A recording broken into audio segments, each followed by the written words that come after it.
हाँ जी, अब तक हमने क्या किया है, रैंडम वेरिएबल वाली डेफिनेशंस कर ली हैं।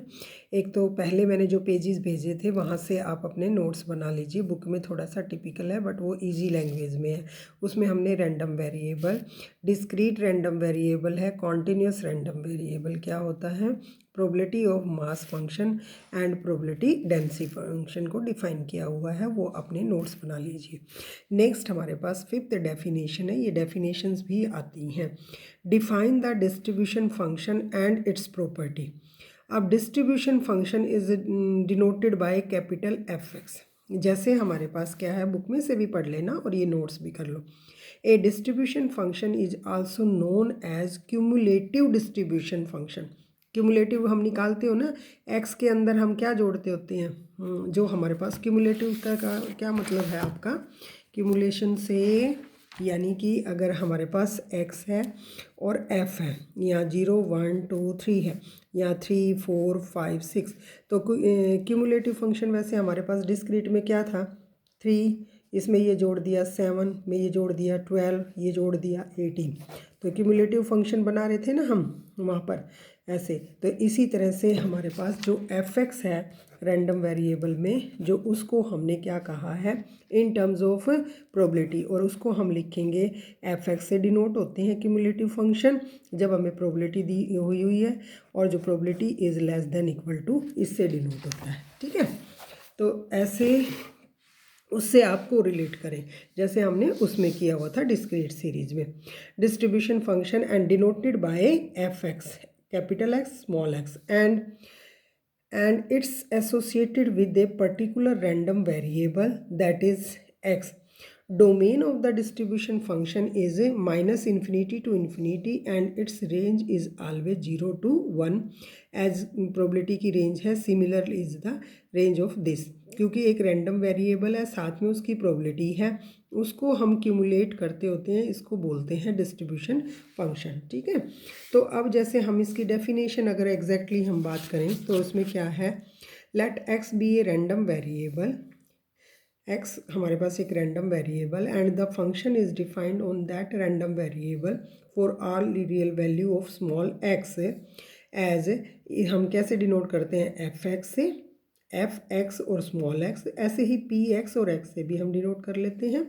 और सिमिलरली यानी कि probability of capital x is less than x, एक सम रियल नंबर से लेस देन होगा वो रैंडम वेरिएबल हमेशा उससे लेस होगा, तो उसमें हम कैसे डिनोट कर दें हैं omega any element in such A way that that element is less than x, and जो हमारे पास एक्स की रेंज है माइनस इन्फिनिटी टू इन्फिनिटी।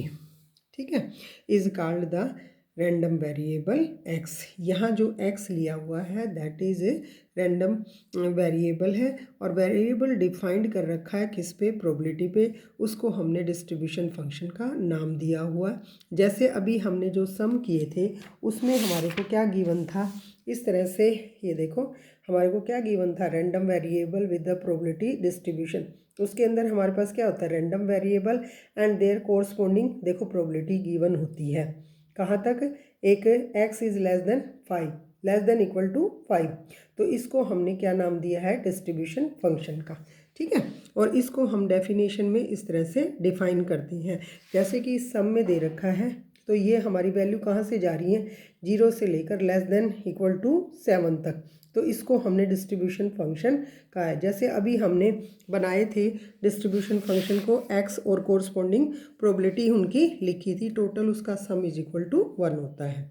तो अब ये वाली डेफिनेशन आपने याद कर ली। फिर उसके बाद क्या कह रहा है वो, define the property any two property, तो इसकी 3-4 प्रॉपर्टी हैं। फर्स्ट है if f is the distribution function of a random variable x, और a हमारे पास है और a is less than b, कोई नंबर है, तो हम क्या कहेंगे, probability of a is less than x is less than equal to b।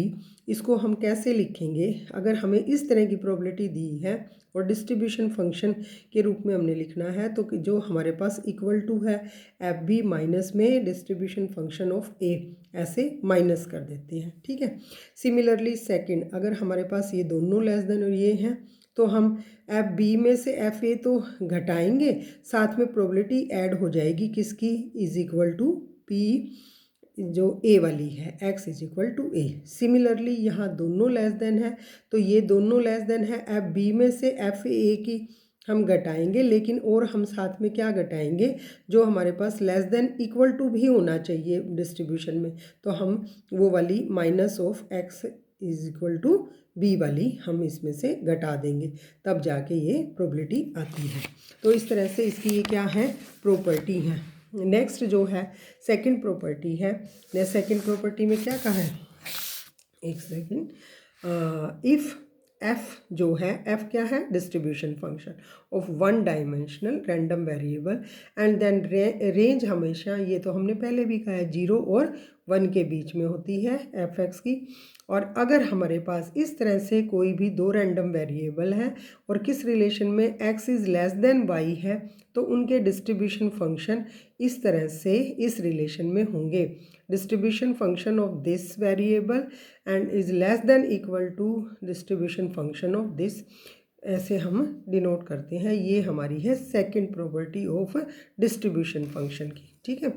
Third property है, थर्ड प्रॉपर्टी में if F is the distribution function, D F का मतलब है distribution function of one dimensional random variable X, then minus infinity हमेशा 0 पे जाती है, limit अगर x टेंड टू इन्फिनिटी अगर हम लेते हैं then it is equal to 0, ठीक है। पॉजिटिव क्वांटिटी हमारी क्या आ जाएगी, यानी कि लेस देन इक्वल टू, इससे हम लेंगे capital X is less then small x, तो इन्फिनिटी तक है, माइनस इन्फिनिटी से तो वो कहाँ पर आके रुकेगी, यूनिक नंबर पे, प्रोबेबिलिटी 0 पे। और इसी तरह से अगर प्लस पॉजिटिव हम इन्फिनिटी लेते हैं x टेंड टू इन्फिनिटी, तो distribution function is equal to क्या होता है, 1 होता है। तो ये इसकी प्रॉपर्टी है, एज सच डिफाइन करनी आ जाती हैं। नेक्स्ट हमारे पास है describe the discrete distribution function. अब हमने जो किया हुआ था वो हमारे पास डिस्ट्रीब्यूशन फंक्शन था, अब उसने कहा डिस्क्रीट, उसी तरह से कॉन्टीन्यूस डिस्ट्रीब्यूशन फंक्शन भी होगा। In this case there are a countable number of points हैं हमारे पास एंड कोरस्पॉन्डिंग प्रोबेबिलिटी है। अभी मैंने आपको दिखाया था, डिस्क्रीट का मैंने क्वेश्चन दिखाया था ना, और हमने किए भी हैं, यानी कि इंटीग्रल वैल्यू होती है, तब हम इसको x और उसकी कोरस्पॉन्डिंग प्रोबेबिलिटी गिवन है, तो इसको हमने नाम दिया है डिस्क्रीट डिस्ट्रीब्यूशन फंक्शन। जो हमने रैंडम वेरिएबल के सम किए हैं उसमें भी हमने डिस्क्रीट डिस्ट्रीब्यूशन ही किया है, ठीक है। तो यहाँ से हमारे पास है P I is greater than equal to 1 और समीशन, यानी कि जो प्रोबेबिलिटी पॉजिटिव होनी चाहिए और टोटल प्रोबेबिलिटी हमारी 1 होनी चाहिए, या हम i from 1 to P X I भी लिख सकते हैं, या खाली हम पी आई भी लिखते हैं, is equal to 1, such that जो हमारे पास डिस्ट्रीब्यूशन फंक्शन है वो हमारा क्या होएगा, P I X is less than X, वैसे भी हम P is X less than X करते हैं और समीशन ये लेते होते हैं, और we can write it as summation P I, इसके जो टोटल है उसको हम समीशन पी आई भी लिख सकते हैं। This is also known as a step function, और इस डिस्क्रीट डिस्ट्रीब्यूशन फंक्शन को हमने स्टेप फंक्शन भी कहा है, क्योंकि अगर हम इसका ग्राफ बनाते होते हैं तो ग्राफ हम क्या कहते हैं, रैंडम वेरिएबल हमारे पास है 0 1 2 3 4 5 6 7, ठीक है, इस तरह है। तो हमने जब ग्राफ बनाना है तो इधर हमारा क्या है, लेस देन लास्ट वाली वैल्यू होता है, ठीक है। तो लेस देन 1 हमारे पास है, तो यहाँ जाएंगे, ठीक है। उसने कहा लेस देन 2, तो हम मूव करेंगे ऐसे। फिर उसने कहा 2 से हमारे पास किस पे जा रहे हैं हम, 3 पे, तो वहाँ कांस्टेंट 2 से 3 तक, देखो 2 से 3 तक कांस्टेंट ऐसे चलता है। फिर 3 से हम डिस्ट्रीब्यूशन फंक्शन तो अपवर्ड जाएंगे ना। फिर उसने कहा 3 से 4, यानी कि ये जो है पेयर वाइज कांस्टेंट चल, 3 से 4 कांस्टेंट है, 4 से 5 ऐसे लाइन गई हुई है देखो, और 5 से 6 ऐसे गई हुई है, ये ऐसे फ्रीक्वेंसी है वो किसकी, डिस्ट्रीब्यूशन की। तो इस तरह से स्टेप बनाता होता है, ठीक है, between each pair, it is making the steps between each pair, so it is called step deviation, जो स्टेप डिस्ट्रीब्यूशन भी हम इसे नाम बोलते हैं, या स्टेप फंक्शन भी हमने इसको नाम दिया है। सो ये आ जाता है इस तरह से डेफिनेशन एंड इससे ग्राफ, ठीक है। तो ये आप कर लेना। नेक्स्ट हमारे पास है, नेक्स्ट मैंने इसमें आपको तो ये जो सम है ये दिए हैं, वैसे मैं एक करवाती हूँ, एक ये सम दिया हुआ है और साथ में इसकी ये इसी तरह से, जैसे अब सम एक बार मैं समझा देती हूँ। ए रैंडम वेरिएबल है x has the following probability distribution, यानी कि एक्स दे रखा और उसके साथ में उनकी प्रोबेबिलिटी दे रखी है। अब इसने कहा फाइंड द वैल्यू ऑफ के and calculate its mean and variance and find the F x का मतलब distribution function, discrete distribution function, क्योंकि यहाँ पर डिस्क्रीट वैल्यू है, ठीक है। सिमिलरली इनके आंसर दे रखे हैं और ये डिस्ट्रीब्यूशन फंक्शन भी। सिमिलरली ये एक और टेबल दे रखी है, यानी कि हमें डिस्ट्रीब्यूशन दे रखा है, प्रोबेबिलिटी डिस्ट्रीब्यूशन और फिर रैंडम वेरिएबल और उसके साथ में कोरस्पॉन्डिंग प्रोबेबिलिटी होती है। तो ये हमें डिस्ट्रीब्यूशन समझो दे रखा है। फिर इसको डिस्क्रीट डिस्ट्रीब्यूशन फंक्शन जब हम कहेंगे तो एफ एक्स में कन्वर्ट कर लेंगे, तो उसको नाम दिया है हमने, ये देखो यहाँ पर इसका आंसर में है, ये जो है ये डिस्क्रीट डिस्ट्रीब्यूशन फंक्शन है। खाली हमारे पास एक्स और ये डिस्ट्रीब्यूशन है, ठीक है। डिस्ट्रीब्यूशन का मतलब क्या है, वैसे हमने वहाँ भी डिस्ट्रीब्यूशन पढ़े हैं और यहाँ पर एक्स और कोरस्पॉन्डिंग प्रोबेबिलिटी है, और यहाँ डिस्क्रीट डिस्ट्रीब्यूशन का मतलब ये और इसके एफ एक्स गिवन है। एफ एक्स में वैसे पी होता है बट लेस देन होती हैं ये वैल्यूज़, क्यूमुलेटिव होती है तो जोड़ते जाते हैं, जैसे इसके अंदर ये जोड़ेंगे, इसमें ये जुड़ती जाएंगी, अपनी वाली तो जुड़ेंगी उस क्लास की और प्रीवियस भी जुड़ती जाती है, तो ऐसे लिखते रहते हैं, ठीक है ना। अब ये वाला हम सम करते हैं। A random variable X has the following probability function दे रखा है, या डिस्ट्रीब्यूशन फंक्शन हमें फंक्शन दे रखा है, क्या दे रखा है, एक्स दे रखा है और उसकी कोरस्पॉन्डिंग प्रोबेबिलिटी दे रखी है। उसके बाद हमने क्या फाइंड करना है, द वैल्यू ऑफ के। अब जब इसने ये कहा है कि ये हमें वैल्यू गिवन है random variable probability function, probability function का मतलब क्या हो गया कि ये अगर मैं इनकी प्रोबेबिलिटी को टोटल करके टोटल करूँ तो summation P I is equal to 1 आना चाहिए, क्योंकि वो हमने किस में पढ़ा है, डेफिनेशन में पढ़ा है, प्रोबेबिलिटी की टोटल इज इक्वल टू 1 होती है डिस्ट्रीब्यूशन फंक्शन में, ठीक है। तो टोटल 1 होती है का मतलब क्या हो गया, आई फ्रॉम 0 से लेकर 7 तक की जो प्रोबेबिलिटी है that is equal to 1।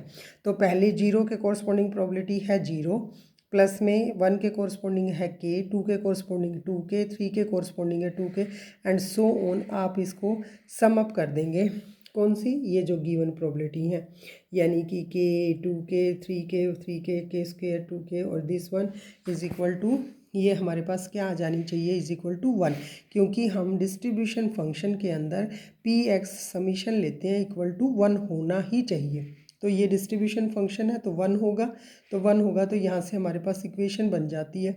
Equation बना के हम इसके फैक्टर करें, 10 के स्क्वायर प्लस में 9 के माइनस में 1, तो यहाँ से हमारे पास 10 इंटू 1, 10 में से बन गया, ऐसे फैक्टर बन जाएंगे, इसके 2 फैक्टर बन गए, तो यहाँ से वैल्यू एक तो आ गई हमारी 1/10 और एक माइनस हम नहीं लेंगे, क्यों, क्योंकि हमारे पास प्रोबेबिलिटी हम कभी भी माइनस नहीं लेते होते हैं, क्योंकि इसको अगर मैं इस डिस्ट्रीब्यूशन में रखूँगी तो या माइनस रखूँगी तो ये सारी प्रोबेबिलिटी हमारी क्या है, माइनस हो जाएगी। So we are rejecting the value of -1 को हम रिजेक्ट कर देते हैं। तो इट मीन्स हमने कौन सी लेनी है वैल्यू, 1/10। तो 1/10 का मतलब क्या हो गया, इसमें हम वैल्यू पुट करेंगे ये सब में 1/10। तो इसने ये पूछा था कि वैल्यू ऑफ के फाइंड की। अब आपने क्या निकालना है, प्रोबेबिलिटी लेस देन 6, यहाँ तक की आपने प्रोबेबिलिटी निकालनी है। यहाँ तक की प्रोबेबिलिटी निकालने का मतलब क्या है, यानी कि लेस देन में कितना आएगा, प्रोबेबिलिटी ऑफ 0 प्लस में probability X is equal to 1 plus probability of X is equal to, इस तरह से निकाल लोगे, है ना। और लेस देन उसने क्या कहा है, लेस देन 6, लेस देन 6 हम निकाल लेंगे, या हम ऐसे करते होते हैं, हम चलो लेस देन 6 निकाल लेंगे, 1 में से घटा देंगे तो ये वाली आ जाएगी। अब जैसे यहाँ से हमने के की वैल्यू रख दी 1/10। अब हमारे पास क्या है, प्रोबेबिलिटी एक्स इज टेबल में से हमें एक्स इज़ लेस देन 6 की निकालनी है। तो 6 से नीचे 0 1 2 3 4 5 तक हो गया, हो गया। तो उनके कोरस्पॉन्डिंग ये सारी प्रोबेबिलिटी है, के की वैल्यू रख के हमने सम अप कर दी। अब वो कह रहा है ग्रेटर देन का मतलब 1 में से अगर मैं इसकी घटा दूँ तो सारी ग्रेटर और इक्वल टू रह जाएगी, तो ये तो यहीं से आ गई। अब वो कह रहा है कि प्रोबेबिलिटी 0 और 5 के बीच में, 0 और 5 के बीच में, 0 है ये वाली और ये 5 के बीच की चाहिए, तो यानी कि ये ठीक हो गया। तो यानी कि हमारे पास किस किस की हो गई। अब प्रोबेबिलिटी 0 और 5 के बीच में मतलब 1 2 3 4 यही होएगी ना। यहाँ पर से देखो 0 से इधर और 5 से इधर, ठीक है। तो यानी कि कौन सी 1 2 3 4 के कोरस्पॉन्डिंग जो प्रोबेबिलिटी है उनको ऐड करेंगे, यानी कि प्रोबेबिलिटी सॉरी ये 0 से बड़ी तो 1 और लेस देन 5 तो 4, यानी कि probability x is equal to 1, x is equal to 2, x is equal to 3, x is equal to 4। तो ये टोटल हमारे पास कितनी होगी 8 के की वैल्यू क्या है 1/10। तो यहाँ से आप लिखोगे 1/10, दो दूनी 4 आ गई। अब हमने नेक्स्ट जो करना है वो करना है x is less than equal to a is greater than 1/2। पहले हम डिस्ट्रीब्यूशन फंक्शन बनाएंगे। डिस्ट्रीब्यूशन फंक्शन बनाने के लिए 0 के सामने 0, उसके सामने क्या थी 1/10, तो 1/10। 2 के सामने हमारे पास क्या थी, 2 के सामने थी 2/10, तो यहाँ पर हमारे पास 2/10 और एक ये जुड़ जाएगी तो 3/10। अब इसके सामने हमारे पास प्रोबेबिलिटी क्या थी पहले 3 के और प्लस में प्रीवियस वाली जुड़ जाएगी, प्रीवियस वाली है 2 के तो वो जुड़ जाएगी यहाँ पर 5 के। फिर हमारे पास नेक्स्ट है, हमारे पास नेक्स्ट जो है वो है 3 के और पीछे वाली प्रोबेबिलिटी यानी कि 8 के हो जाएगी। ऐसे ही 8 के प्लस में इसकी जो प्रोबेबिलिटी है के स्क्वायर, देखो यहाँ से के में अगली जुड़ गई इस वाली की, इसमें के में 0 जुड़ी पहले तो, ठीक है। 0 के सामने 0, 1 के सामने के क्योंकि ये 0 जोड़ी और 2 के सामने 3 के, ठीक है। और 3 के सामने ये वाला जुड़ जाएगा यानी कि 3 ये और 2 ये 5 के। ये देखो ऐसे क्यूमुलेटिव फ्रीक्वेंसी निकालेंगे। 0 के उसमें जोड़ दी 3 के, फिर 5 के, फिर 5 के बाद 3 के और जोड़ दिया इसमें, ये हो गया। फिर ये 8 के तो ये हो गया और इसकी है 5 के सामने क्या लिखा हुआ है के स्क्वायर। इसी तरह से ये तो दोनों जुड़ गई और उसकी है 2 के तो ये 3 के हो गई। लास्ट वाली की प्रोबेबिलिटी है, ये देखो लास्ट वाले की है 7 के स्क्वायर प्लस में के, तो इसमें जोड़ेंगे हम 7 के प्लस में के, है ना, के स्क्वायर। 7 के अंदर 3 जोड़ा तो 10 के हो गया और प्लस के तो इसमें एक और जुड़ गया 9 के, तो इज इक्वल टू 1 आ गई। जब हम पुट करते हैं ना कि ए की वैल्यू 1/10 का स्क्वायर और 1/10 करोगे तो 1 आ जाएगी। तो इस तरह लास्ट प्रोबेबिलिटी हमारी क्या आ जाएगी 1 आ जाएगी। This is the distribution function, cumulative distribution function probabilities का, ठीक है, ऐसे आ जाएगा। अब ये कह रहा है फाइंड द वैल्यू, इसके अंदर एक और दे रखा है, यहाँ तक तो हमने निकाल लिया, डिस्ट्रीब्यूशन फंक्शन भी निकाल रहे हैं। अब कह रहा है कि x की वो वैल्यू फाइंड आउट करो जिसमें ग्रेटर देन 1/2 हो। अब ग्रेटर देन 1/2 कहाँ पर है हमारे पास, ये 1/2 के बाद वाला, यानी ग्रेटर देन यानी कि मोर देन 4 वाली वैल्यू। ये देखो by trial we get a is equal to 4, यानी कि 0.5, ये हमारे पास 0.5 से ज़्यादा बड़ा, तो ये किससे आ रहा है, ये रहा, यानी कि a इज़ इक्वल टू 4। यानी कि यहाँ अगर हम डिवाइड करेंगे तो ये वाली जो वैल्यू बाकी सारी ग्रेटर आ रही है, ठीक है, ये इसके दिखा दी। और डिस्ट्रीब्यूशन फंक्शन तो हमने दिखा दिया। अब इसको प्लॉट करना है तो आप प्लॉट कर सकते हो। इधर वाली जो ये वैल्यू है ये तो f(x) आप ऊपर लोगे, कैसे लोगे, यहाँ से जैसे हमारे पास ये तो हम ले लेंगे f(x) और इधर से 0 1 2 3 4 5 एंड 6 7 है। तो देखो यहाँ से ये वाली वैल्यू हम करते हैं, तो जो पहली वैल्यू है 0 के कोरस्पॉन्डिंग 0 है, ठीक है, वो तो कोई नहीं है। दूसरी है 1 के कोरस्पॉन्डिंग है 1/10, तो हम ऐसे चलेंगे 1/10। उसके बाद वो कह रहा है 2 पर जो सेकंड वैल्यू है दैट इज़ 3 के, ठीक है, तो 3 के इससे डिवाइड हम वो ऐड करेंगे तो वी गेट दिस। फिर नेक्स्ट उतने ही जंप लेके हम ये करेंगे और इस तरह से हमारा क्या है, यहाँ तो f(x) की वैल्यूज़ है क्यूमुलेटिव और यहाँ हमारी रैंडम वेरिएबल की वैल्यू है। तो ये हम ऐसे स्टेप बनते जाएंगे, ठीक है। तो ये जो हमने सम किया है इट इज़ वेरी इंपॉर्टेंट और इसके कोरस्पॉन्डिंग ही मैंने दिया है, तो प्लीज़ ट्राई कीजिए एक बार। और ये जो प्रॉपर्टी है इसकी कि सम इज़ इक्वल टू 1 होता है, ये बहुत ज़्यादा यूज़ हो रखा है, ठीक है। तो इसके बाद